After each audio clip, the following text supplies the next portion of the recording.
নমস্কার, কেমন আছেন সবাই? আজকে চলে এসেছি পনিরের একটা রেসিপি নিয়ে।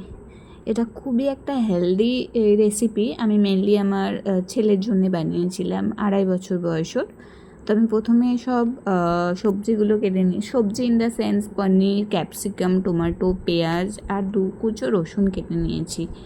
এবার আমি কড়াই একটু অলিভ অয়েল দিয়েছি।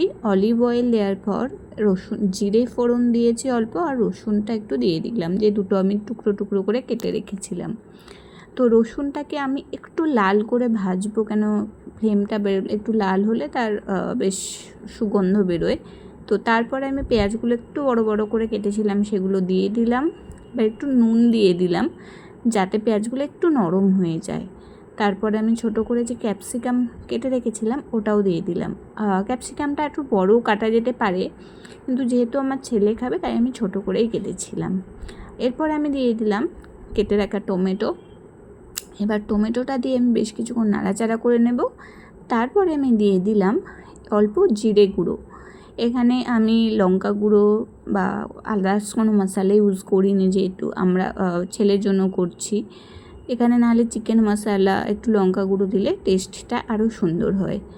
এবার আমি পনিরগুলো দিয়ে একটু নাড়াচাড়া করলাম।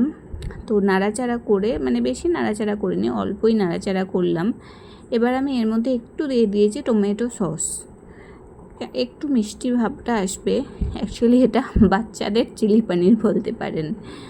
আর চিলি তো নেই, ওই টমেটো সসের একটা ফ্লেভার থাকে। আর ওই মানে কোনোটাই ডিপ ফ্রাই করিনি, জাস্ট একটু অলিভ অয়েল দিয়ে সব কিছুকে একটু সটে করে নিয়েছি জাস্ট।